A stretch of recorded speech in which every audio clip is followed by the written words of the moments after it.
तो नाम कर्म के जो अलग अलग 103 भेद होते हैं, उन 103 भेदों के बारे में हमारा स्वाध्याय हमने 2-3 दिन से शुरू किया हुआ था। मूल 3 या 4 प्रकार के अंदर इसको अपन डिवाइड कर पाएंगे: पिंड प्रकृति, प्रत्येक प्रकृति, त्रस दशक और स्थावर दशक। अब इसे पिंड प्रकृति जो है वो फैमिली वाला है, उसमें बहुत सारे चीज इकट्ठा होकर के एक प्रकृति बनेगी। प्रत्येक के अंदर सिंगल एक ही चीज, एक ही प्रकृति। और त्रस और स्थावर ये दोनों ऑपोजिट ऑपोजिट्स रहेंगे, ऐसा हमने जाना था। तो सबसे पहले हमें प्रत्येक प्रकृति के बारे में क्या क्या चीजें आती है: अगुरु लघु, उपघात, पराघात, आताप, उद्योत, तीर्थंकर नाम कर्म, उच्छ्वास नाम कर्म और निर्माण नाम कर्म। कुल 8 प्रकार की जो प्रत्येक प्रकृतियां होती है उसके बारे में हमने जाना। उसके बाद हम थोड़े आगे बढ़े थे, त्रस दशक और स्थावर दशक की तरफ आए थे। ये दोनों ऑपोजिट्स रहेगा। त्रस नाम कर्म, स्थावर नाम कर्म। त्रस यानी कि जिसके उदय के कारण से जीव अपनी इच्छा से हिलन चिलन कर सके, उसका नाम त्रस नाम कर्म। जिस नाम कर्म के उदय से जीव अपने आप हिलन इच्छा होने पर भी हिलन चिलन न कर पाए, उसका नाम स्थावर नाम कर्म। बादर और सूक्ष्म, अगर एक जीव हो, दो जीव हो, संख्याता असंख्याता अनंत जीव मिलने पर भी दिखने की योग्यता है, दिख सकते हैं, तो वो बादर। अनंत जीव या अनंत शरीर इकट्ठा होकर के भी अगर हमको दिख न पाए तो वो सूक्ष्म नाम कर्म। तीसरा पर्याप्त और अपर्याप्त नाम कर्म। 6 प्रकार की पर्याप्त की बात आती है। पर्याप्त एज सच यहाँ पर इसका नाम है शक्ति, शरीर को बनाने की शक्ति, आहार को पचाने की शक्ति, बोलने भाषा की शक्ति, मन को सोचने की शक्ति, श्वासोश्वास की शक्ति और इंद्रिय का विकसवन, इंद्रिय को बनाने की शक्ति। कुल इन 6 प्रकार की पर्याप्तियां होती है। तो ये कल जो हमने जाना था उसमें छोटा सा एक एडिशन करना था। ये पर्याप्ति के अंदर जिस भाव के अनुरूप जो जो पर्याप्तियां होती है, वो पर्याप्तियों का मिलना, उसका नाम पर्याप्त नाम कर्म। एग्जाम्पल, अगर कोई एक इंद्रिय जीव है तो एक इंद्रिय तो एकदम बाय डिफॉल्ट मन तो होगा ही नहीं, भाषा नहीं हो सकती है, शरीर होगा यस, आहार होगा यस, श्वासोश्वास होगा यस, इंद्रिय में अंदर से स्पर्शेंद्रिय होगी यस 4। उसके पास भाषा नहीं होगा और मन नहीं होगा। ये एक इंद्रिय जीव का डिफॉल्ट स्टेटस है। तो भले 4 ही पर्याप्ति उसके पास है, उस जीव के पास, लेकिन अगर एक इंद्रिय जीव के पास ये चारों के चार पर्याप्तियां हो तो उसको भी पर्याप्त नाम कर्म का उदय ही कहेंगे। देखिए, जिस जिस भाव में जिस जिस गति का अनुरूप जो जो चीजें हमको मिल सकती है हाईएस्ट, वो सारी चीजों का होना, उसका नाम पर्याप्त नाम कर्म। अगर एक इंद्रिय जीव के अंदर ये 4 चीजें पॉसिबल है, लेकिन अगर किसी जीव को एक आदि दो तीन कम है, तो उसको अपर्याप्त नाम कर्म का उदय कहेंगे। अभी एक इंद्रिय के अंदर मन और भाषा पॉसिबल है ही नहीं, तो किसी भी जीव को वो तो मिलने वाला है ही नहीं एक इंद्रिय के अंदर का, तो अपन उसको अपर्याप्त नहीं बोल पाएंगे, पर्याप्त ही कहना पड़ेगा, क्योंकि उसका लिमिट, अपर लिमिट उधर तक का ही है। तो जो जो गति का, जो जो भवों के अंदर का जो अपर लिमिट आता है पर्याप्ति के अंदर का, 6 की 6 में से किसी का 3, किसी का 4, किसी का 5 और किसी का 6 से 6, वो गति के अनुरूप जो जो पर्याप्तियां मिल सकती है, वो सारी पर्याप्तियां, शक्तियों का मिलना इज इक्वल टू प्रत्यय पर्याप्त नाम कर्म। इसमें से कुछ कम कम होना, उसका नाम अपर्याप्त नाम कर्म। प्रत्येक और साधारण, इस पर हमारा कल पॉज हुआ था डिस्कशन के अंदर, राइट। तो बेसिकली ना, जो जो हमने कल समअप किया हुआ था उसको एक बार रिपीट करके फिर अपन उसी डिस्कशन में आगे बढ़ते हैं। किसी को अगर कुछ पॉइंट्स ऐड करना हो तो फिर वो कर सकते हैं। पहला, प्रणाम गुरुजी, एक डाउट था। हाँ बोलिए बोलिए। आपने बोला ना कि अभी सपोज एक इंद्रिय में 4 पर्याप्त है, अगर उसमें से एक कम है तो वो फिर अपर्याप्त हुआ ना। मतलब करेक्ट। भाषा और मन तो है ही नहीं, तो वो तो भी वो पर्याप्ति है, 4 है तो करेक्ट। अगर 4 में एक कम हुआ तो वो फिर अपर्याप्त होगा। करेक्ट। Okay, thank you. प्रत्येक और साधारण, इसके अंदर हमारा अलग अलग फल और वनस्पतियों को लेकर के कल डिस्कशन हुआ था कि जीव कितने हैं एक फल के अंदर, तो वो कैसे अपन काउंटिंग करेंगे एक, और दूसरा प्रत्येक और साधारण एग्जैक्टली अपन कैसे कह पाएंगे। कल एप्पल की अगर हमारी बात हुई थी तो किसी किसी का ऐसा भी मानना था कि जितने बीज है +1 वो शरीर का भी जीव गिरा जाएगा, राइट। अगर समझो कि अगर 8 सीड्स है एप्पल के अंदर तो बहुत लोग का ऐसा भी मानना था कि 8 + 1 एज अ होल एप्पल, तो कुल एप्पल के अंदर 9 जीव की गिनती आई। अगर ऐसा अपन सोचेंगे, किसी किसी को छिलके वाला भी एग्जाम्पल था कि अगर छिलका निकालते हैं तभी उसका वो हो पाएगा, मतलब उसका अचित हो पाएगा अगर छिलके सहित है, लेकिन अगर बीज भी निकाल जाए फिर भी वो अचित नहीं होता, ऐसा किसी का था। अब इसमें शायद हर एक परंपरा और गुरु परंपरा में उसका उत्तर अलग अलग आएगा, लेकिन जो लॉजिकल लगता है उसके बारे में अपन डिस्कशन करेंगे। सबसे पहले जितने बीज है उतने ही जीव होंगे, एज अ फ्रूट होल उसका अलग से कोई जीव नहीं हो सकता। अगर ऐसा होता तो जो खजूर है, जो अभी अपन सर्दियों के अंदर रोज खाते हैं, तो खजूर का ऐसे खोलेंगे ना, ड्राई फ्रूट है, तो उसके अंदर एक बीज रहा हुआ होगा। तो एज अ होल खजूर वो एक जीव या दो जीव, बिकॉज अगर अपन शरीर को अलग से जीव मान लेंगे तो सीड का एक जीव होगा और शरीर का दूसरा अलग से, तो दो जीव हो जाएंगे। उसी कॉन्टेक्स्ट में हम फिर एक जीव या दो जीव, हमारे अंदर रहा हुआ एक आत्मा वो अलग, और इस शरीर का अलग से एक आत्मा होगा, तो फिर दो दो आत्मा हो जाएंगे, नहीं दो दो जीव हो जाएंगे। तो ऐसा तो थोड़ा लॉजिकल कम लगता है। तो जितने बीज है उतने ही उसके जीव होंगे, सच वो शरीर का कुछ अलग से जीव नहीं होता, लेकिन जितने भी अंदर वो बीज है जहां पर एपिसेंटर है आत्मा तत्व का, उसके आत्मा प्रदेश पूरे के पूरे एप्पल के अंदर स्प्रेड आउट हुए रहेंगे। जैसे ही हमने सीड को निकाल दिया, बाकी जितना भी उसका शरीर बचा हुआ है उसके अंदर मैक्सिमम 48 मिनट्स में वो जीव का वहां से च्यवन हो, मतलब वो आत्मा प्रदेशों का वहां से सिकुड़ करके दूसरी गति के अंदर च्यवन हो जाएगा। पहला हमारी ये बात हुई कि हुआ था, किसी का केले के अंदर भी बात हुई थी। बराबर। हाँ, वही वही उसके अतिरिक्त ही पूछना था। जी जी। अभी आपने बोला था कि केले का तो वैसा नहीं होगा, केले के अंदर तो बीज है। लेकिन करेक्ट। मेरे गुरु भगवान ने बोला था, ये स्पेसिफिकली हम लोग की जीव विचार की क्लास के टाइम, तब सर ने क्लियरली ये बोला था कि केले के इलायची वाले जो केले आते हैं साउथ इंडिया में, जो जनरली मिल जाते हैं, वैसे केले में बीज है नहीं है, वो अभी रिसर्च चल रहा है। अभी एक्चुअली अभी ये कंफर्म भी नहीं बोला है कि पहले, बहुत जमाने पहले वो बीज रहते थे केले में, लेकिन अभी वो धीरे धीरे वो हार्वेस्टिंग के कारण बोलो या कैसे बोलो, उसमें बीज की अंश मात्र भी नहीं आते। वो बड़े वाले जो आते हैं उसमें काले वाले वो बीज नहीं गिनते। इसके लिए करेक्ट। वो आप जब ब्लूम से निकालते हो इमीडिएटली वो उसको अचित गिन सकते हो। तो अभी वो जीव रहेगा तो ही उसको अचित गिनते हैं ना, क्योंकि वो उसका छिलका निकालेंगे तभी वो इमीडिएटली वो अचित होता है। उसके पहले तो वो सचित में गिनते हैं, तो वो जीव रहेगा तो ही सचित में गिनते हैं ना। देखो, केले के अंदर अलग अलग मान्यता है कि मतलब हमारे जिस गुरु भगवंत से ये मिलन है, जिनसे अपन ये सब ज्ञान लेकर के यहाँ पर स्वाध्याय कर रहे हैं, वो बहुत स्पेसिफिकली केले की अगर बात आती है ना, तो पूरा केला विद छाल ही बहरते हैं, छाल को भी नहीं निकालते हैं। और छाल को परखना ना पड़े इसके लिए अपने भोजन के साथ ही केला विद छिलका वो वापर लेते हैं। तो उनका ऐसा मानना है कि छिलके के अंदर ऐसा सच कोई अलग से जीव नहीं होता। अगर अपन ऐसा मानेंगे तो खजूर का जो भी छिलका तो रहता है, तो उसको तो अपन कभी भी निकाल करके भोरते नहीं है। अमरूद भी उसका भी छिलका रहता है, तो उसको कभी निकाल करके अपन अचित करके नहीं खाते, उसमें सीड वाला भाग निकल गया तो 14 मिनट्स के बाद वो अचित हो जाता है। तो किन्हीं किन्हीं की मान्यता सिर्फ केले के अंदर भी छिलके के अंदर जीव वाली मान्यता आती है, तो वो ऐसा माने तो भी कोई प्रॉब्लम नहीं है। कोई गुरु भगवान छिलके को अलग से जीव नहीं मानते हैं। केले के अंदर अगर लूम से निकल गया तो वो अचित हो गया ऐसा मानते हैं, तो वो लोग विदाउट छिलका निकाले बिना भी वो अचित मान करके ही वापरते हैं। तो ये शायद गुरु टू गुरु चेंज होगा। चलो, अभी ये तो सब हमारी साइड की बातें थी। मेन हमारी बात थी कि व्हाट इज प्रत्येक एंड व्हाट इज साधारण। अभी किसी ने वो पूछा सीडलेस, हाँ बहुत बार ना, अभी जो पपैया है ना वो सीडलेस आता है। कभी कभार अपन पपैया को सुधारते हैं तो अंदर कुछ बीज ही होता नहीं है, तो फिर क्या उसके अंदर जीव है ही नहीं। तो वही बात आएगी कि जो हमारा बीज है ना, वो बीज एज सच वही जीव ऐसा नहीं, लेकिन वो बीज जीव का एपिसेंटर है। जैसे हमने कल बात की थी कि मेरा पूरा शरीर के अंदर एक ही जीव है, उसका मतलब एक ही आत्मा है, उसके आत्मा प्रदेश पूरे के पूरे बॉडी में फैले हुए हैं। तो मेरी इस उंगली में भी आत्मा प्रदेश है, इसीलिए अगर मैं इसको मोड़ता हूं तो मुझे दर्द होगा। बालों के अंदर आत्मा प्रदेश नहीं है, इसको कटिंग करने पर भी मेरे को कोई दर्द महसूस होने वाला नहीं है। जहां जहां पर आत्मा प्रदेश है वहां वहां पर संवेदना होगी, ये एक बात।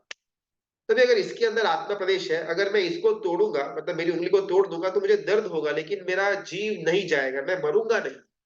बिकॉज मेरा जीव का जो एपिसेंटर है वो यहाँ पर है। तो अगर मैं इसको काटूंगा या इसको भी काटूंगा, दर्द बहुत होगा, शायद मैं बेहोश भी हो जाऊंगा, लेकिन मरने के चांसेस कम है। पैर में भी अगर मैंने नीचे का काटा, आधा काटा, नीच तक काटा, दर्द होगा लेकिन मैं मरूंगा नहीं।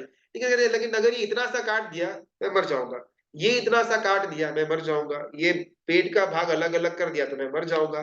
तो जहां जहां पर ये पूरा मेरा एपिसेंटर है आत्मा तत्व का, तो अगर इसका मैं छेदन भेदन करता हूं तो मेरा जीव अवश्य जाएगा।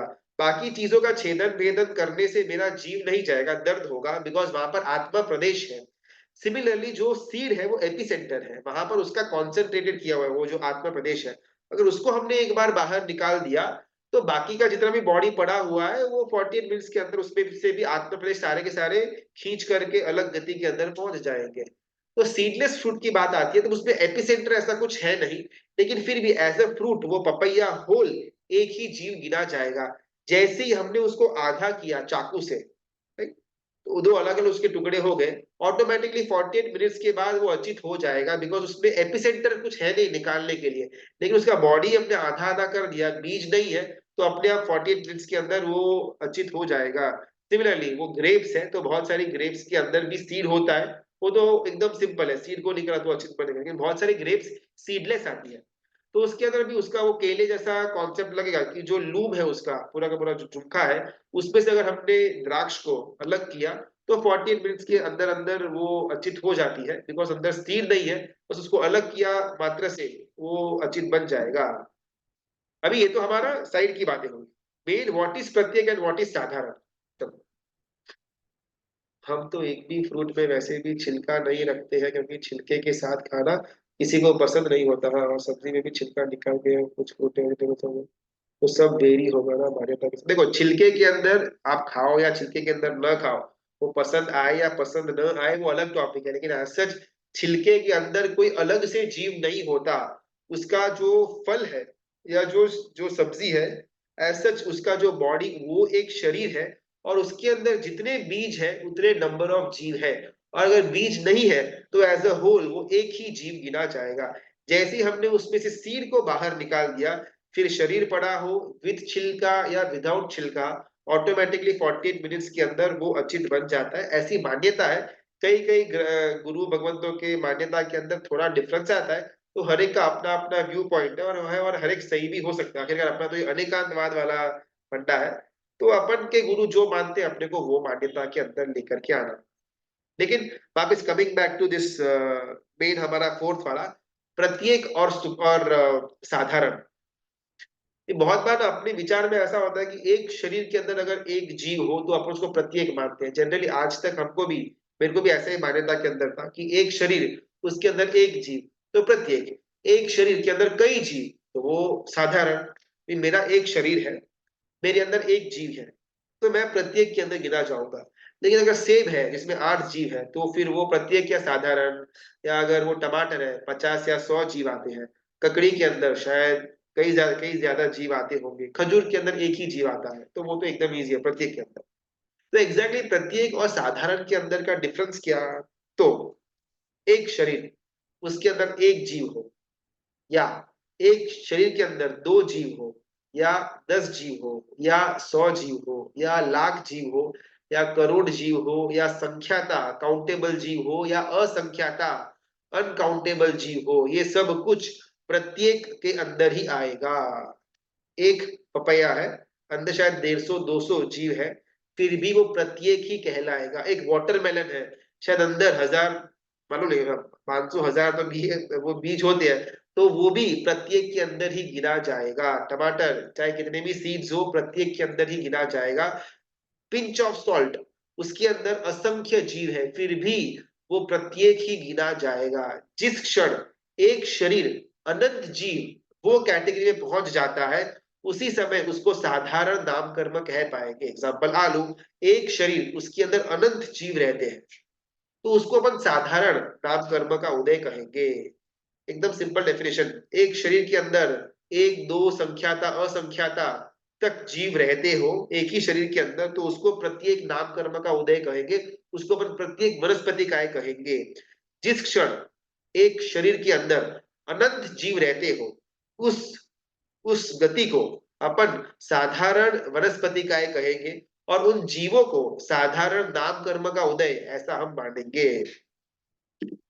दूधी अगर आज थोड़ा सा यूज में आया है, 2-3 डेज बाद बचा हुआ हाफ वापरे तो चलेगा। इसमें कोई भी सब्जी हमने एक बार सुधार दिया और 1 नाइट क्रॉस हो गई, वो बासी बन जाती है। आज हमने बीन्स को सुधारा, कल सुबह हमको सब्जी बनाने की है, तो वो बासी ही कहलाएगी। अगर एज अ होल बीन्स ऐसी की ऐसी पड़ी हुई है, हमने उसका आगे का पीछे का कुछ भी नहीं निकाला और फिर सुबह को हमने उसका सुधारने का प्रक्रिया किया और रात तक वापर लिया, तो कोई प्रॉब्लम नहीं। लेकिन 1 नाइट क्रॉस होती है, दूधी के लिए सिर्फ नहीं, किसी भी सब्जी के लिए सुधार करके रखते हैं, सब्जी बनाई नहीं लेकिन सिर्फ उसको सुधार कर रखा हुआ है, फिर भी वो बासी ही गिनी जाएगी।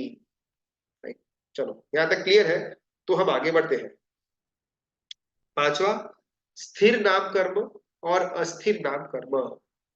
अभी स्थिर नाम कर्म, जिस नाम कर्म के उदय से हमारे जो स्थिर अवयव है, यानी कि हमारे बॉडी के जो पार्ट स्थिर होने चाहिए, उसको स्थिरता मिलना इज इक्वल टू स्थिर नाम कर्म। हमारे दांत जो है वो स्थिर है, वो हिलन चिलन नहीं करती, जॉ हिलता है लेकिन दांत नहीं हिलते, दांत एकदम स्टैच्यू है। अगर दांत हिलना शुरू हो जाएगा तो वो गिर जाएगा और हमारे सारे के सारे हम भूखे बन जाएंगे। राइट, हमारा जो हड्डी है, जो स्पाइनल कॉर्ड है, वो स्थिर है। अगर वो हिलनी शुरू हो जाए तो फिर वो L4 L5 स्लिप डिस्क ये सब प्रॉब्लम्स शुरू हो जाती है। तो एज सच नाक हमारी स्थिर है, नाक की चमड़ी हिलेगी लेकिन नाक एज सच नहीं हिलेगा। तो जो जो शरीर के अवयव यानी कि शरीर के ऑर्गन्स जो स्थिर होने चाहिए वो स्थिर रहे, उसके पीछे स्थिर नाम कर्म का उदय है। अस्थिर नाम कर्म यानी कि जो जो ऑर्गन्स हिलते डुलते होने चाहिए वो हिलते डुलते मिलना इज इक्वल टू अस्थिर नाम कर्म। जो जीव है वो फोल्ड भी होती है, हिलती है, डुलती है, सब कुछ होता है। तो जीव को अस्थिर नाम कर्म का उदय है। अगर जीव को स्थिर नाम कर्म का उदय होता तो हम बोल ना पाते। राइट, तो हमारे शरीर को प्रॉपरली फंक्शन करने के लिए स्थिर नाम कर्म और अस्थिर नाम कर्म दोनों का उदय चाहिए। जो जो वस्तुएं स्थिर होनी चाहिए वो स्थिर मिलना, उसके पीछे स्थिर नाम कर्म का उदय। और जो जो वस्तुएं अस्थिर मिला, चमड़ी है अस्थिर है, जीव है अस्थिर है, ये सब कुछ जो हमको अस्थिर मिला, जो अस्थिर होना चाहिए, उसके लिए अस्थिर नाम कर्म का उदय दोनों आवश्यक है। अगर उल्टा हो गया तो हम जी नहीं पाएंगे। अगर हमारी जीभ स्ट्रेट हो गई, स्थिर हो गई और दांत हिलना शुरू हो गया तो हमारा जीना मुश्किल हो जाएगा। सिमिलरली दोनों की दोनों चीजें, दोनों का दोनों उदय हमको चाहिए। इसके पहले का जितना भी हमने देखा हुआ था ना, उसमें आइदर और था, या तो त्रस होंगे हम करंटली वर्तमान के अंदर, या स्थावर होंगे हम, या तो बादर होंगे या सूक्ष्म होंगे हम, या पर्याप्त होंगे या फिर अपर्याप्त होंगे हम, प्रत्येक होंगे या साधारण होंगे। लेकिन इस स्थिर के अंदर हमारे पास दोनों का उदय होना चाहिए और है। स्थिर नाम कर्म का भी उदय है और अस्थिर नाम कर्म का भी उदय है। क्लियर? छठा, शुभ नाम कर्म और अशुभ नाम कर्म। अभी इसका ना थोड़ा मेरे को भी कंफ्यूजन है, इतना ज्यादा क्लैरिटी नहीं मिला, लेकिन जो जनरल डेफिनेशन पुस्तक के अंदर आती है उसके आधार पर हम चलेंगे। नाभि का जो भाग है उसके ऊपर के जितने भी हमारे ऑर्गन्स है या जितने भी हमारे शरीर का पार्ट्स है वो सही मिलना, उसका शुभ नाम कर्म का उदय है। नाभि के नीचे के पार्ट्स, नीचे के अवयव हमको बराबर मिलना, उसका अशुभ नाम कर्म का उदय। अब ये शुभ और अशुभ क्यों रखा, उसका एकदम एकदम नॉमिनल एक्सप्रेशन ये आता है कि हमारे ऊपर के भाग के जितने भी, मतलब नाभि के ऊपर का सब कुछ शुभ गिनते हैं। बिकॉज अगर अपन हाथ से या ऐसा किसी को बुलाए पुकारे तो वो सामने वाले को अच्छा लगता है। अगर अपन नीचे का अवयव पैर वगैरह से किसी को लात मार करके बुलाएंगे तो उसको बुरा लगेगा।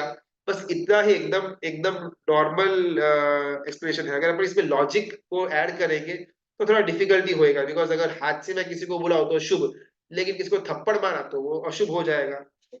तभी इसलिए अपन बहुत ज्यादा अंदर नहीं जाते हैं, एकदम सिंपल रखते हैं कि नाभि से ऊपर के अंगों का बराबर मिलना उसका अशुभ नाम कर्म का उदय, और नाभि से नीचे के अवयवों का बराबर मिलना उसका अशुभ नाम कर्म का उदय। हमको दोनों उदय चाहिए, ऊपर वाला भाग भी बराबर चाहिए, नीचे वाला भाग भी बराबर चाहिए। तो इस स्थिति के अंदर इन दोनों का उदय होगा तो ही हमारा बॉडी बराबर फंक्शन कर पाएगा। दूधी का हलवा दूसरे दिन चलता है, भाई दूधी ही नहीं चलती है तो हलवा तो बिल्कुल भी नहीं चलेगा। 7वां, सुभग नाम कर्म और दुर्भग नाम कर्म।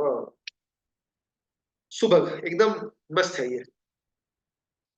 कोई छोटा बच्चा होता है 3 4 6 8 10 12 महीने का, एकदम गोल मोटो से लाल लाल टमाटर जैसे उसके गाल होते हैं, एकदम मासूम मस्त लगता है। वैसे अपन को देख करके उसके ऊपर प्रेम आ जाए। जनरली सारे बच्चे ऐसे ही होते हैं। फिर जब बड़े हो जाते हैं, फिर बोलना शुरू करते हैं, तब वो प्रेम हमारा कम हो जाता है। बाकी जब तक वो शांत है, 1 साल 1.5 साल 2 साल तक सबको प्यारे ही लगते हैं। तो उनका सुभग नाम कर्म का उदय। बच्चे ने कुछ भी नहीं किया, बस वो सो रहा है, खाना खा रहा है और पॉटी जा रहा है, और कुछ भी नहीं कर रहा, लेकिन फिर भी कोई भी, माता पिता तो ठीक है, लेकिन कोई स्ट्रेंजर भी वो बच्चे को देखे तो उसको एकदम से उसके ऊपर प्रेम आ जाए, बहुत प्यारा लगे। वो सुभग नाम कर्म का उदय। आपने कुछ भी नहीं किया, आप फालतू में बैठे हुए हो, लेकिन फिर भी किसी को आप प्यारे लगो, वो सुभग नाम कर्म का उदय है। जनरली बच्चों के अंदर तो होता ही है, लेकिन जब कोई भी जीव सर्ववीरति ग्रहण करता है, तब ऑटोमेटिकली उसके अंदर सुभग नाम कर्म का उदय हो जाता है। हमको रास्ते के अंदर कोई भी चलता हुआ दिखाई दे, ज्यादा भावना नहीं होगी, लेकिन अगर गुरु भगवंत जाते हो तो एकदम से हमारा सिर झुक जाएगा, और एक छोटा सा भी अहोभाव कि वाह जबरदस्त इनकी पालनी है, मतलब अपन तो गाड़ी में फुल स्पीड में जा रहे हैं, लेकिन वो इतनी धूप में भी चल करके जा रहे हैं, हमको एकाएक से उनके ऊपर एक प्रेम वात्सल्य आ जाएगा। उन्होंने हमारे लिए कुछ भी नहीं किया, हमको उनका नाम भी नहीं मालूम, कहाँ पर जाने कोई आइडिया नहीं है, लेकिन फिर भी ऑटोमेटिकली हाँ बाबूसी जबरदस्त, ऐसा हमारे मन के अंदर एक एक संवेदना जागृत होगी। तो सर्ववीरती जो जो जीव ग्रहण करते हैं, उनके अंदर ऑटोमेटिकली सुभग नाम कर्म का उदय मेजरली होता है। ये पिन पॉइंट करके अपन एक एक के अंदर तो इसका नहीं देख पाएंगे, लेकिन एज ए होल जनरली सुभग नाम कर्म का उदय होता है। पॉइंट नंबर 2, कोई भी श्रावक जब वो श्रावक व्रतों को स्वीकार करता है, देश वीरती के अंदर आता है, 12 व्रतों को ग्रहण करता है, तब उसका भी कुछ कुछ भाग के अंदर सुभग नाम कर्म का उदय होता ही है। अगर मैंने 12 व्रत लिए और अच्छी तरह से पालनी कर रहा हूं, सामने वाले को चाहे मालूम नहीं है कि भाई मैंने 12 व्रत लिए हैं, लेकिन फिर भी ऑटोमेटिकली उसको मैं प्यारा लगूंगा, क्योंकि मेरा सुभग नाम कर्म का उदय हुआ है। वो सर्ववीर जितना एकदम सुपर उदय तो नहीं होगा, लेकिन फिर भी जो पहले एकदम खराब सिचुएशन के अंदर था, उससे तो थोड़ा बेटर मेरा सुभग नाम कर्म का उदय होगा।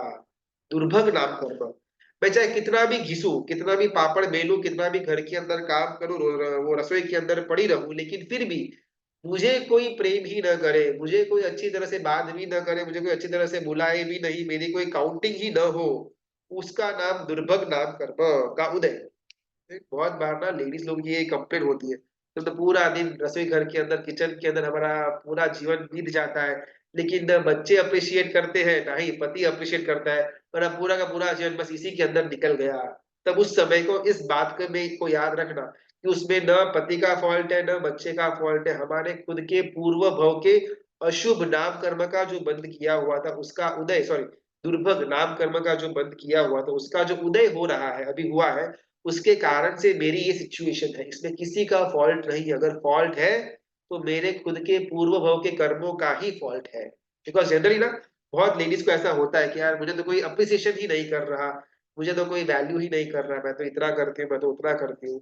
और बहुत बार घर के मेंबर्स के ऊपर एक छोटा मोटा भी द्वेष तो नहीं, लेकिन फिर भी उससे नीचे वाला एक नापसंदगी का भाव या तिरस्कार का भाव थोड़ी देर के लिए जन्म ले लेता है। तो उन सारे जो हमारी विभाव दशा है, उससे बचने के लिए ही हम ये पूरा का पूरा स्वाध्याय कर रहे हैं। और स्पेसिफिकली दुर्भग नाम कर्म का अगर हमारा उदय होगा, तो कितना भी अच्छा करने पर भी हमको कोई भी अप्रिसिएशन या तारीफ या प्रशंसा नहीं मिलेगी। 100% मेरे ही कर्मों का उदय के कारण से ये चीज होती है, इतना फिक्स करके रखना। सुभग नाम कर्म, दुर्भग नाम कर्म, ये हमारा हुआ। 8वां, सुस्वर नाम कर्म और दुस्वर नाम कर्म। इसमें भले सुस्वर ऐसा नाम आता है, लेकिन जिसका स्वर अच्छा है उसको सुस्वर का उदय, ऐसा नहीं।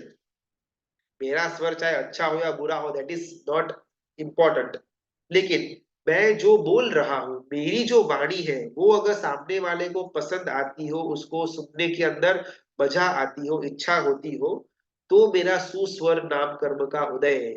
मेरा आवाज इतना कुछ अच्छा नहीं है, लेकिन अगर आपको ये सुन करके थोड़ी बहुत भी शांति मिलती हो, या थोड़ा बहुत भी समझता है पसंद आता हो, इन शॉर्ट, तो मेरा सुस्वर का उदय। और अगर मैं बहुत मस्त सिंगर हूं, लेकिन मेरी सिंगिंग से या मेरे बोलने से आपको सिर्फ नापसंदगी का भाव ही उत्पन्न होता है, तो वो दुस्वर नाम कर्म। वापिस एग्जाम्पल मम्मी का, बहुत जो 8 10 12 15 टीनेजर वाले जो बच्चे होते हैं ना, मम्मी चाहे कितना भी उनके हित के लिए बोले, तो ये रात को घूमना मत, रात को बाहर मत खाना, कैप पहन करके जाना, कान के अंदर रुई लगा करके जाना, थोड़ा बहुत बाम साथ में रखना, ऐसे मत बैठना, वैसे मत बैठना, जो ये हमारे अच्छे के लिए बोलते हैं, लेकिन फिर भी वो बेटे को वो पसंद नहीं आता वो बातें, बिकॉज दुस्वर नाम कर्म का उदय मम्मी को है, जिस कारण से अच्छा बोलने पर भी सामने वाले को पसंद नहीं आता। सुस्वर के अंदर अच्छा बोले या बुरा बोले, लेकिन सामने वाले को पसंद आए, उसका नाम सुस्वर नाम कर्म। मैं जो भी बोलता हूं, सामने वाले को पसंद आना। राइट। नाइन्थ, आदेय और अनादेय। इसका बहुत सुंदर आता है डेफिनेशन, कि मैं चाहे कितना भी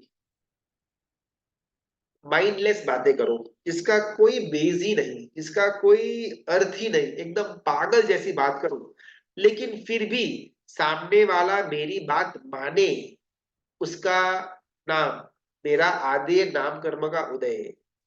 मैं बिना सिर वाली बातें करूं, लेकिन फिर भी सामने वाला माने, प्रेम से माने, तो वो सुभग नाम कर्म का उदय। और बाय फोर्स, बाय हुक या बाय क्रूक उसको मानना ही पड़े, वो आदेय नाम कर्म का उदय। कोरोना के दरमियान मोदी साहब ने बोला था, टेरेस पर जाकर के डिंग डिंग डिंग डिंग डिंग करना। लगभग 140 करोड़ में से 70 करोड़ लोग तो ऊपर पहुंच गए थे टेरेस पर जाकर के, और उनको लग रहा था कि थाली डंका बजाने से कोरोना चला जाएगा, ऐसा किसी का विश्वास भी था।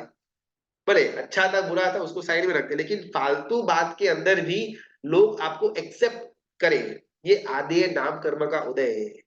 एग्जाम्पल, नॉर्थ कोरिया, उसका जो लीडर है उसका नाम है किम जोंग, अगर किसी को मालूम, किम जोंग उन ऐसा कुछ नाम है नॉर्थ कोरिया का। वो लीडर तो, लेकिन वो राजा तानाशाही टाइप से उसका, तो इतना संकी आदमी है वो, कि उसका ना एक बहुत सारे रूल्स है, पागल जैसे, लेकिन एक सुपर पागल रूल है। उसकी एक टिपिकल हेयर स्टाइल है, अगर किसी ने देखा हुआ तो यहाँ से एकदम टकला होगा साइड में से, और यहाँ बीच में से तेरे नाम जैसा वो हेयर स्टाइल रखता है। अभी ऐसा हेयर स्टाइल पूरे नॉर्थ कोरिया में अगर कोई और इंसान रखता है, तो उसको फांसी की सजा देने में आती है। एकदम बेसलेस बात, कोई दिमाग ही नहीं है। उसकी हेयर स्टाइल अगर कोई और कॉपी करे नॉर्थ कोरिया के अंदर, then he will be hang till death, लेकिन फिर भी लोगों को माननी पड़ती है। तो ये उस किम जोंग उन का आदेय नाम कर्म का उदय है। कोई भी फालतू बात आप बोलो, लोग एक्सेप्ट करेंगे। बहुत ज्यादा पॉलिटिशियंस के अंदर ये नाम कर्म का उदय होता है, कुछ भी आलतू फालतू बातें करते इलेक्शंस के टाइम में, ये करूंगा मैं, वो करूंगा, और फिर भी लोग उसको एक्सेप्ट भी कर लेते हैं, उसको चुना करके ऊपर भी लेकर के आते हैं, और फिर 5 साल वो सो जाता है। तो ये सब कुछ उसके आदेय नाम कर्म का उदय। और अनादेय नाम कर्म, हम चाहे आलतू फालतू बात बोले या काम की बात बोले, लेकिन सामने वाला उसको सुने ही नहीं, एक्सेप्ट ही ना करे, बाय हुक भी नहीं, बाय क्रूक भी नहीं, बाय प्रेम से भी कुछ भी नहीं, उसका नाम अनादेय नाम कर्म। दुर्भग के अंदर क्या है ना, मैं लॉजिकल बातें करूंगा, लेकिन फिर भी, सॉरी, दुस्वर के अंदर मैं लॉजिकल बातें करूंगा, लेकिन फिर भी सामने वाले को मैं अप्रिय लगूं। एक्सेप्टेंस लेवल अलग है, अप्रियता का लेवल अलग है। अनादेय के अंदर एक्सेप्ट न करेगा, आदेय के अंदर वो एक्सेप्ट करेगा, प्रेम से हो या विदाउट प्रेम हो, दैट डजंट मैटर, लेकिन एक्सेप्ट करना पड़े। नॉर्थ कोरिया के अंदर आई डोंट थिंक कि सारे के सारे लोग, जनता इस लॉ को प्रेम से एक्सेप्ट करती होंगी, नहीं, कुछ परसेंटेज तो लोग होंगे जो उसको रिसेंट करते होंगे, लेकिन फिर भी मानना पड़ रहा है। तो वो जो है वो आदेय नाम कर्म का उदय है। यहां तक क्लियर है? 10वां, यश नाम कर्म और अपयश नाम कर्म। मैं चाहे कोई काम करूं या न करूं, या छोटा मोटा भी काम करके छोड़ दूं, मुझे उस छोटे काम के कारण से भी इतनी जबरदस्त प्रख्याति मिले, मैं फेमस फेमस फेमस हो जाऊं। कुछ नहीं किया हुआ है मैंने, छोटा सा कुछ काम किया हुआ रहेगा। एग्जाम्पल, गुरु भगवंत का, सिर्फ वो वासक शेप डाल करके निथार पार गा हो बोलते हैं, या फिर आपका काम निपट जाए, ऐसा कुछ आशीर्वाद देते हैं। और जोगानुजोग उस कारण से हमारा काम सुलट गया, हमारा जो प्रॉब्लम्स था वो निकल गया, तुरंत बाउसी आपकी कृपा से ये सारी की सारी चीजें हो गई। बाउसी ने क्या किया, बास्केट डाला, उनको याद भी नहीं होगा भाई इनको मैंने क्या बोला, क्या काम था, कुछ आइडिया नहीं, लेकिन फिर भी फोकट में जश उनको मिल जाता है कि भाई आपके कृपा के कारण से मेरा वो अटका हुआ काम निकल गया। कुछ काम नहीं किया है गुरु भगवंत ने, वो अपनी मस्ती में मतलब अपनी साधना की मस्ती में ही मस्त है। हमने उन्होंने हमको बस एक आशीर्वाद दिया, उससे हमारा काम हो गया। तो हमको लगा कि सब कुछ गुरु भगवंत की कृपा से हो रहा है। ये गुरु भगवंत का यश नाम कर्म का उदय है। अपयश नाम कर्म बहुत बहुत बार होता है कि अपन संघ के अंदर बहुत लोग ऐसे कि पूरा गधे की तरह काम कर दे, लेकिन फिर भी उनको पॉपुलैरिटी, प्रशंसा नहीं मिलती। ये अपयश नाम कर्म का उदय है।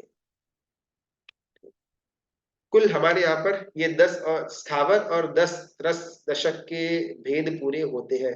इसमें अगर कुछ डाउट है तो अपन लेते हैं, वरना हम आगे पिंड प्रकृति की तरफ बढ़ते हैं। त्रस नाम कर्म, स्थावर नाम कर्म, बादर सूक्ष्म, पर्याप्त अपर्याप्त, प्रत्येक साधारण, स्थिर अस्थिर, सुभग दुर्भग, सुस्वर दुस्वर, आदेय अनादेय, यश और यश। इसका कुछ थोड़ा सा क्या, गुरुजी, हाँ हाँ आपने बोला था ये, लेकिन मेरे को रिकलेक्ट नहीं हो रहा है। अभी आपने नाम कर्म का पिंड का तो बोला था समूह में है, प्रत्येक इंडिविजुअल है, लेकिन हाँ। ये दो कैटेगराइजेशन के साथ त्रस और स्थावर का कैटेगराइजेशन क्यों है? मतलब नाम कर्म में ये चार विभाग ऐसे क्यों है? मतलब वो लॉजिक नहीं बैठ रहा है। ये ना ऑपोजिट्स है, प्रत्येक या सिंगल है, पिंड फैमिली है, चार पांच चीजें मिल करके एक पिंड बनेगा। अपन ऐसे आगे जाएंगे ना वैसे अलग अलग पिंड बनेगा। ये त्रस्त और स्थावर जनरली ऑपोजिट्स है। अगर त्रस्त है तो स्थावर नहीं होगा, यश है तो अपयश नहीं होगा, आदि है तो अनादि नहीं होगा। एक या दो वो अपना स्थिर और अस्थिर को छोड़ करके और शुभ और अशुभ को छोड़ करके बाकी हर एक चीज ऑपोजिट्स है, त्रस्त और नहीं, स्थावर दशा। वैसे नहीं पूछ रहा मैं। मतलब अभी श्रुत ज्ञान के भेद में 14 और 20 भेद अलग आए थे ना। एक करेक्ट। क्रम से देखे तो 14 और एक क्रम से देखे तो 20, वैसा तो इसमें भी वैसा क्यों नहीं है? तो पिंड और प्रत्येक मतलब वैसे ग्रुप में हो गया और प्रत्येक अलग इंडिविजुअल हो गया, तो वो एक भेद देखना वैसे, और बाद में दूसरे दृष्टि से देखे तो त्रस और स्थावर वैसे, वैसा नहीं हो कि ये सब साथ में क्यों है? वैसे समझ में नहीं आया। मतलब एक फैमिली है, एक सिंगल है और एक ऑपोजिट्स है। अभी इसमें ऑपोजिट्स को अलग करना है तो अलग कर सकते हैं, उनको इनके साथ में रखना है तो साथ में रख सकते हैं, लेकिन कुल मिलाकर के 103 भेद होंगे। जैसे हमने शुद्ध ज्ञान के अंदर 14 और 22 अलग अलग किए थे ना, सिमिलरली यहाँ पर लिखना रह गया था, प्रत्येक के अंदर 8 आएंगे, वो फिक्स ही रहेगा।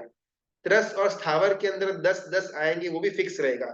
पिंड के अंदर अलग अलग होगा, उसमें 14 भेद वाला भी एक पिंड है, 35 भेद वाला भी एक पिंड है, 65 वाला भी एक पिंड है और 75 वाला भी एक पिंड है। तो उसके अंदर अलग अलग वो बाइफरकेशन आएगा। प्रत्येक स्तर त्रस और स्थावर ये एज इट इज इतना ही रहेगा।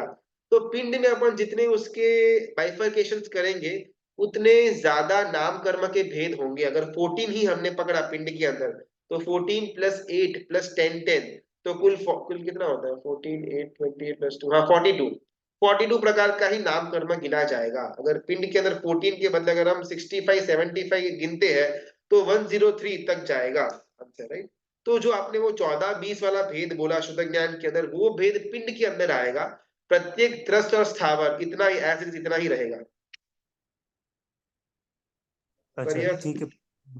पर्याप्ति पूर्ण ना हो तो वो जीव जन्म लेने से पहले ही मर जाएगा ना, क्योंकि अपूर्ण पर्याप्ति वाले जीव तो जन्म ले ही नहीं सकते। देखो 6 पर्याप्ति हमने बोली थी। पर्याप्ति यानी कि शक्ति, शरीर को बनाने की शक्ति। दूसरा इंद्रिय को बनाने की शक्ति।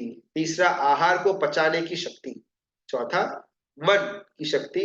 पांचवा श्वासोश्वास की शक्ति। और छठा आहार मन इंद्रिय, भाषा। हाँ भाषा, भाषा को यूज मतलब भाषा वर्गण के पुद्गलों को पकड़ करके भाषा की शक्ति।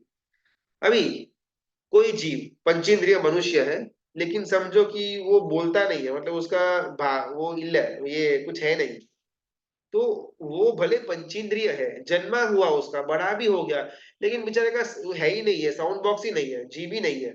तो उसको अपर्याप्त का उदय कहा जाएगा। भाषा के स्तर पर वो 0 है, 1 2 3 4 5 है, लास्ट वाला नहीं है। अगर कोई जीव है जिसका स्टार्टिंग से छोटी उम्र से ही ब्रेन डेड, मतलब ब्रेन काम ही नहीं कर रहा है, ऐसे ही मतलब वो पड़ा हुआ है, तो उसको मन की पर्याप्ति कम है, बाकी 5 पर्याप्ति फुल है, तो उसको अपर्याप्त कहा जाएगा।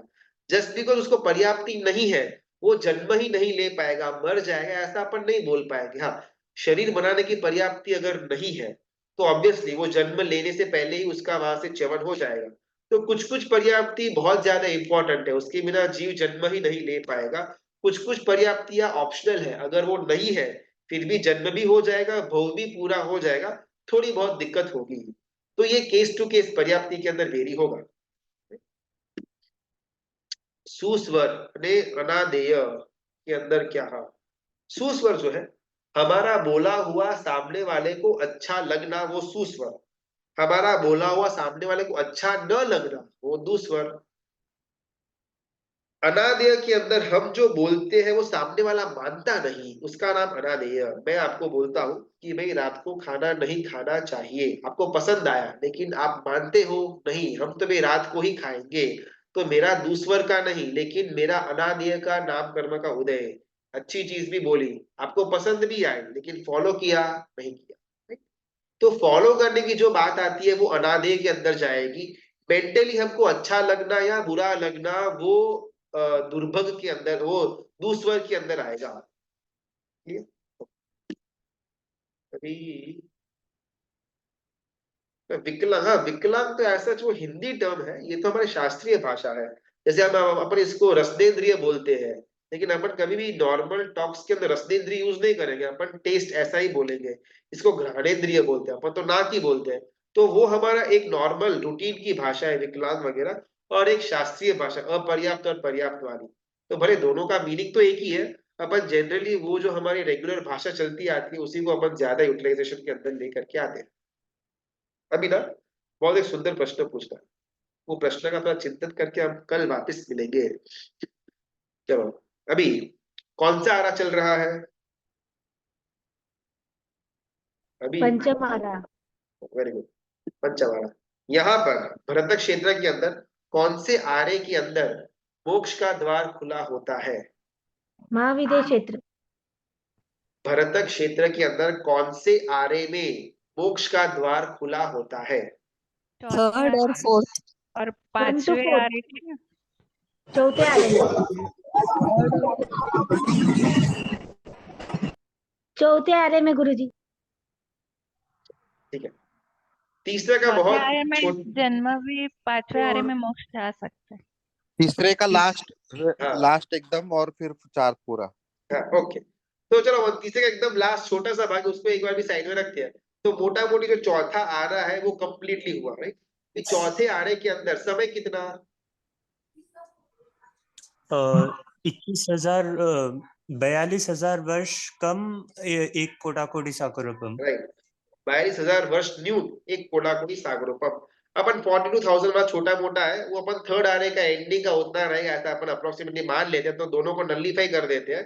तो कुल एक कोडाकोडी सागरोपम का चौथा आरा हुआ, अप्रोक्सीमेशन के अंदर लेते हैं। तो एक कोडाकोडी सागरोपम तो मतलब इतना जबरदस्त बड़ा कि अपन उसको इमेजिन ना कर पाए। एक सागरोपम के अंदर एक कोडाकोडी पल्योपम, एक पल्योपम यानी कि वो 12 किलोमीटर वाला लंबा वो खड्डा वड्डा, उसके अंदर बाल टुकड़ा, उस ऊपर सैन्य भी चला जाए और हर 100 साल में एक टुकड़े को बाहर निकाले, वो एक पल्योपम बनता है। ऐसा 1 करोड़ इंटू 1 करोड़ पल्योपम इज इक्वल टू एक सागरोपम। ऐसा 1 करोड़ इंटू 1 करोड़ सागरोपम वाला चौथा आरा हमारे यहाँ पर पूरा हुआ कुछ साल पहले। अभी प्रश्न हो कि अगर मैं ऐसा स्टेटमेंट दूं कि अनंत जीव आइसक्रीम खाते खाते मोक्ष में गए, तो क्या आप मानोगे या न मानोगे? चौथे आने के अंदर, मैं भरत क्षेत्र की बात कर रहा हूं, इसी अवसर पीने की बात कर रहा हूं। चौथे आने के अंदर अनंत जीव आइसक्रीम खाते खाते मोक्ष में गए, अगर मैं ऐसा बोलूं तो मानोगे या नहीं मानोगे? गुरुजी क्लैरिफिकेशन, मोक्ष गए या केवल ज्ञान पाए? केवल ज्ञान, चलो अपन एकदम सिंपल, अनंत जीवों को आइसक्रीम खाते खाते केवल ज्ञान हुआ, अगर मैं ऐसा बोलूं तो क्या मानोगे या नहीं मानोगे? नहीं, गुरुजी उस समय आइसक्रीम थी क्या? लेकिन आसक्ति का पदार्थ है ना, आइसक्रीम नहीं, बर्फ भी माने तो भी आसक्ति का पदार्थ है वो। खाना जरूरी नहीं है जीवन को जीवित रहने के लिए। आसक्ति का सिंपल है, हाँ गुरुजी मानेंगे। सिंपल गुरुजी क्वेश्चन जा है। सकते हैं। गुरुजी हाँ प्रणाम बोलिए गुरुजी। बोलिए। जा सकते हैं भावों पे निर्भर होता है। एक ही आंसर, यस आइसक्रीम खाते हुए भी वो जा खाते सकते खाते हैं, केवल ज्ञान पर उन मिला, ऐसा मैं बोलूं? यस या नो, मिल सकता एक्सेप्ट है, या नॉट यस एक्सेप्ट? मिल यस सकता है, यस मिल सकता है। गुरुजी उसमें ऐसा होगा कि खाने की प्रक्रिया बंद हो जाएगी, बट हाथ में रहेगी खाली आइसक्रीम। वापिस से यस और नो, एक्सेप्ट या नॉट एक्सेप्ट? मेरे को भाव कैसे है, वो बंद होगा खाना या फिर वो आइसक्रीम गुरुजी पिघल करके आइसक्रीम नीचे का गिर नहीं पता, जाएगी, वो सब लेकिन बात? आइसक्रीम का नहीं पता, लेकिन गोचरी करते करते मोक्ष आहार में का गए हो थे शायद। सकता है। ये एक एक करके बोलेंगे तो थोड़ा। हाँ कौशिक भाई बोलिए।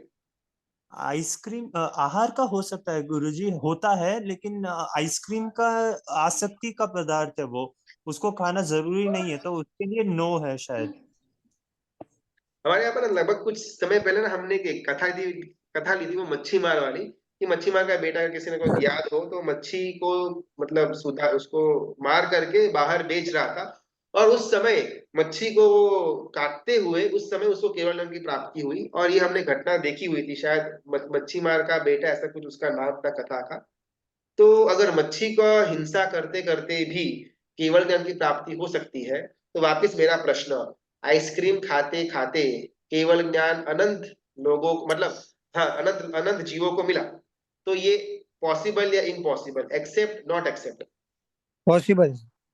एक्सेप्ट है। लेकिन ऐसा उदाहरण नहीं सुना है कभी किसी के भी। उदाहरण तो वैसे भी सुना नहीं होगा।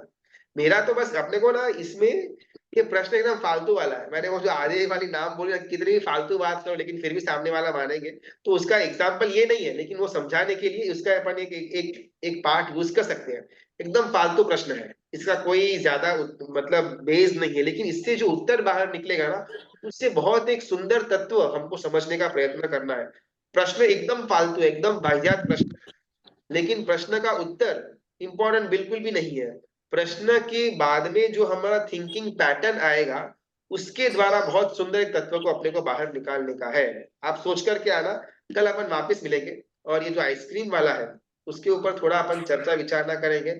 आप सारे एंगल से सोच लेना। प्रश्न का इतना ही फॉर्मेशन है। हमारे इस भरतक क्षेत्र के अंदर चौथे आरे में अनंत जीव आइसक्रीम खाते खाते केवल ज्ञान को प्राप्त किए, मैंने ऐसा बोला, एक्सेप्ट या नॉट एक्सेप्ट?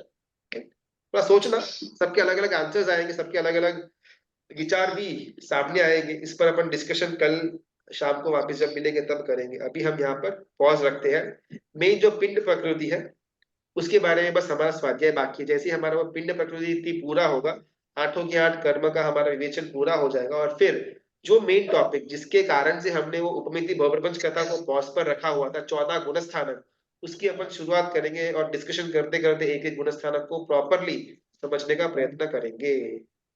चलो यहाँ पर अपन एंड करते हैं। गुरुजी एक डाउट था। हाँ बोले बोले। हाँ अभी अगर आपने आपने कुछ चीज कही और सामने वाले ने मान ली, तो वो आपके आधे नाम कर्म का उदय है। बिल्कुल। और उसी समय सामने वाले का कैसा उदय है? अगर वो सरल नहीं है, वो वक्र बुद्धि वाला है, तो वो शायद आपकी बात नहीं भी मानेगा। बिल्कुल तो इसमें दोनों साइड से अलग अलग कर्म के उदय होते हैं और निमित्त नैमित्तिक होता है। देखो नाम कर्म ना एकदम आलतू फालतू टाइप है, उसका डैडी मेन है मोहनीय कर्म। फॉर एग्जाम्पल हमने वो नाम कर्म के अंदर एक स्पेसिफिक कौन सा नाम कर्म की बात की हुई थी, पराघात नाम कर्म, राइट? उसका हमने डिस्कशन किया होता है मैंने कि मेरे अंदर इतना जबरदस्त कि मैं छोटा सा सेंटेंस भी बोलूं और सामने वाला एकदम डर जाए। हमने वो गुरु माँ का एग्जाम्पल लिया हुआ था। अभी मैंने ऐसा बोला, उसके अंदर मेरा पराघात नाम कर्म का उदय, लेकिन सामने वाले के अंदर भय मोहनीय कर्म होगा तब भी ये सिचुएशन बन पाएगा। तो अकेला मेरे कर्म का उदय कुछ नहीं कर सकता, साइमल्टेनियसली सामने वाले का भी कर्म का उदय चाहिए। मैंने उल्टी सीधी बातें की और आपको उल्टी सीधी बातें समझ में आई, उसको आपने एक्सेप्ट भी कर लिया एज इट इज, तो मिथ्यात्व का उदय। जो जैसा है उसको वैसा नहीं समझना, उसका वैसा नहीं मानना, वो मिथ्यात्व। अगर मैंने सच्ची बात बोली एज इट इज और वैसे ही आपने मानी, तो वो आपका सम्यक्त्व का उदय है। तो मैं तो कुछ भी बोलूं, लेकिन सामने वाले का भी कोई ना कोई कर्म का उदय हो, वो चीज में एक्सेप्टेंस या नॉन एक्सेप्टेंस लेकर के आने का। और गुरुजी गुरुजी मेरा भी आपने ऐसी ज्ञानावन्य क्या बोलिए? हाँ, आपने ज्ञानावन्य कर्म के जब भेद बताए थे, तो उसमें जो शुद्ध ज्ञान का आपने एग्जाम्पल सम्यक शुद्ध और मिथ्या शुद्ध का जो भेद बताया था, तो उसमें कैसे होता है, जो वो कार्बन वर्गना के जो पार्टिकल्स है, वो जब चिपकते हैं वही शुद्ध सम्यक शुद्ध के रूप में चिपकते हैं, और या मिथ्या शुद्ध के रूप में चिपकते हैं, या वो खाली व्यवहार के भेद है, बाकी कुछ कार्बन वर्गना में कोई भेद नहीं है?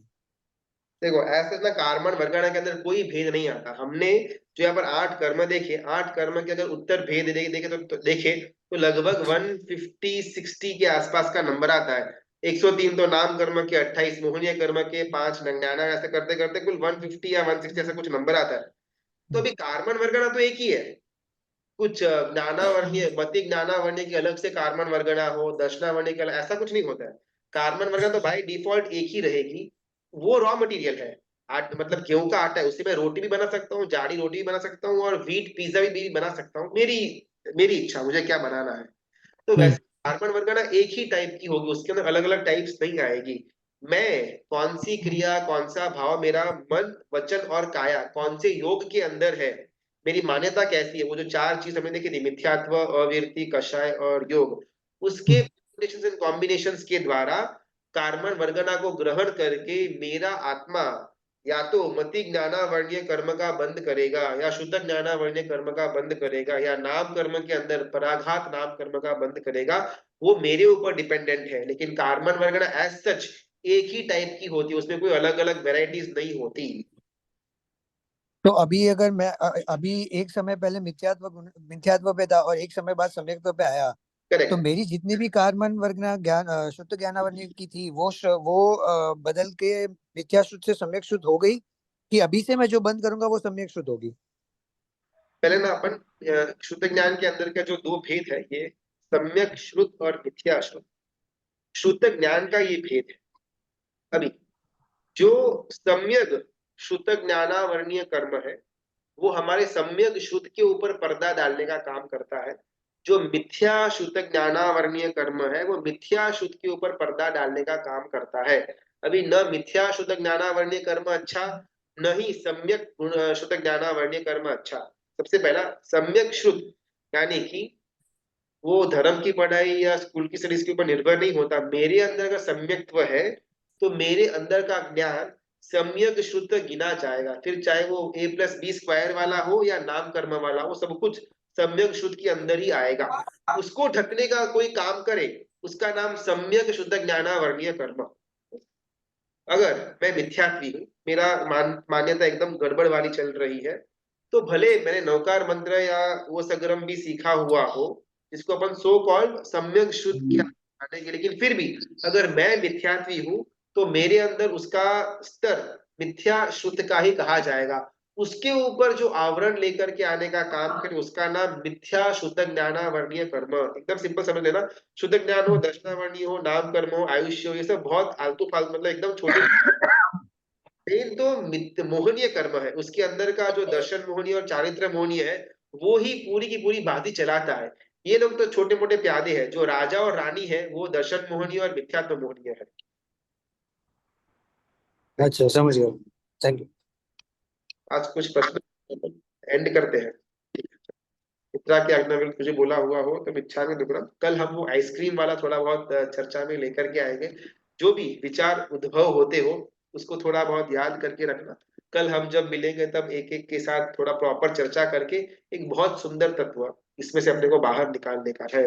बहुत बहुत धन्यवाद। प्रणाम।